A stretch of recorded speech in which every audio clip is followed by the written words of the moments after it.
અહમદાબાદના બીજેપીના દંડક, સુરતના ભારતીય જનતા પાર્ટીના દંડક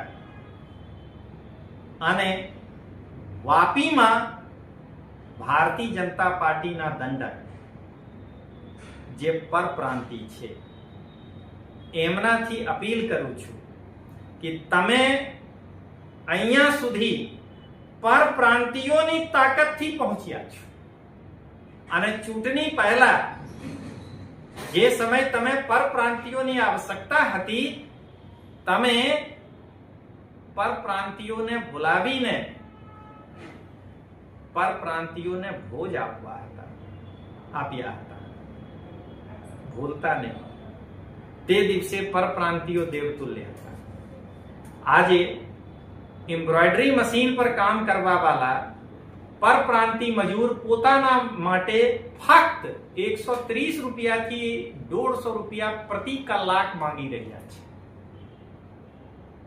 અમદાવાદ, સુરત અને વાપીના પરપ્રાંતિ બીજેપીના દંડકશ્રી કેલ્ક્યુલેશન કરી લેજો.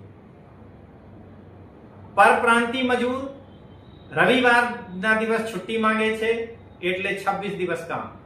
12 કલાકના જગ્યા પર 8 કલાક કામ માંગે છે અને 22,000 થી 30,000 પગાર માંગે છે. 130 થી 150 રૂપિયા બચે પડે છે. અને એમ્બ્રોઇડરી મશીનમાં કામ કરવા વાળા માલિક BMW ગાડીમાં ફરે છે, પોતે કરોડો જોઈએ અને મજૂરને 150 રૂપિયા પર કલાક નહીં જોઈએ. આજે હું તમારાથી અપીલ કરું છું, અમદાવાદના દંડક, સુરતના દંડક અને વાપીના દંડક, તમે જેવી રીતે ગાંધીજી અમદાવાદ મિલ મજૂરની સમસ્યા સામે મિલ મજૂરને સાથ આપીને સમસ્યાના સમાધાન કર્યા હતા, તમે લોકો એમ્બ્રોઇડરી મશીનના શોષક માલિકો સાથે બેસીને પરપ્રાંતિ મજૂરના હકમાં સમાધાન નિકાળો. આ નહીં તો જે દિવસ તમે પરપ્રાંતિયોની જરૂર પડશે, પરપ્રાંતિ તમારા માટે ઉભા નહીં રહેશે.